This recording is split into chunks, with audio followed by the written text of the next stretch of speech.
So we have metals around us. Rather, man is dependent on metals since when the Stone Age is over. And with metals, we are living in metal ages, like Iron Age we are living in. Because metals like iron is used in making this buildings, locomotives, trucks, cars, ammunition, whatever armfare or whatever the artillery you use, or aircrafts or anything.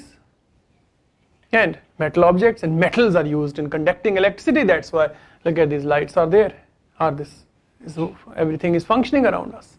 I mean, we can't deny that modern age is metals age. Okay, computers inside, hardware, and so many stuff. And electricity being supplied is through metals. What these metals are? They are elements. They are pure substances. They are made up of only one type of atoms in terms of their atomic number. But why metals are solid? Iron things, bridges, and buildings, why they are working, not being deformed or de-shaped. What the strength they are gaining from? They are gaining from metallic bond. Now, generally, for any metals, you can draw this label diagram. For any metal, you can draw this label diagram. What? Metal atoms are not atoms. They are ions. Metals positively charged centers. Because their last shell electrons are delocalized out of their shells, moving in the locality of the other neighboring atoms. That leaves the metal atoms as metal positive ions, charged centers. So these electrons which are slipped out of their locality, making a sea of delocalized electrons. Then the game is on. What? Electrostatic force of attraction, which is responsible for a bond, whether ionic or covalent.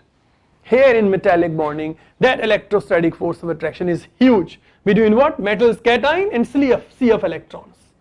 Between metal's cation and sea of electrons. Strong electrostatic forces are present.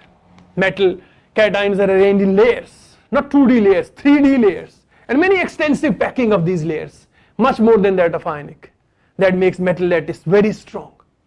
Huge electrostatic force between metal's cation and sea of electron lock the metal together, and that is responsible for bond, the metallic bond. Strength of metallic bond varies from metals to metals. Sodium, potassium, lithium, rubidium, francium, etc. Very soft metals can be cut with a knife. Their metallic bond is weak. Or so mercury, you can say metallic bond is not that strong enough to hold it in a lattice form. Strong lattice it is, but compact lattice, they're not rigid one.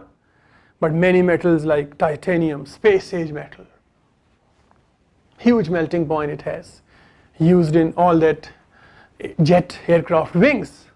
And metals are also like iron and very strong they are. Metallic bond, strength of metallic bond varies basically. So metals conduct electricity because they have delocalized electrons. Metals conduct heat because they have delocalized. Metals conduct electricity because they have delocalized electrons mean what? When a potential difference is applied across a metal wire, its electrons, already present electrons, metal electrons, they get directional. They run to the positive terminal. Positive ions stay at the place, remember. Only the electron run to the positive terminal. So more electrons are dragged in from the source. So a stream of electrons start flowing from negative terminal to positive terminal. So battery can push electron into a metal, not into this plastic, because it is not having that lattice-like and delocalized electrons. It's an insulator. But metal object has its metallic bond, has the delocalized electrons, metal cations. That is why when you apply a difference of potential, these are the metal electrons that lit in your bulb. Others are dragged in from the source, and gradually the current starts flowing. When you switch off, metallic bond is intact. Metallic bond never dies.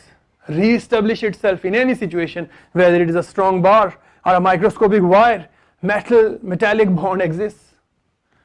Maybe weaken a bit, or stronger a lot, but metallic bond never dies in any situation. That's why metal objects are so common in wire form and sheet form, and metals are malleable and they are ductile. Malleable, layered structure. You hit, electrons slip apart from in between, positive ion come in front, slipping apart they are. Okay, and they are ductile, they can be into sheets. So Metallic bonding, the bond, it's not between one metal and another metal like an ionic bond between metal and non-metal, or between non-metals the covalent. It is the bond within itself.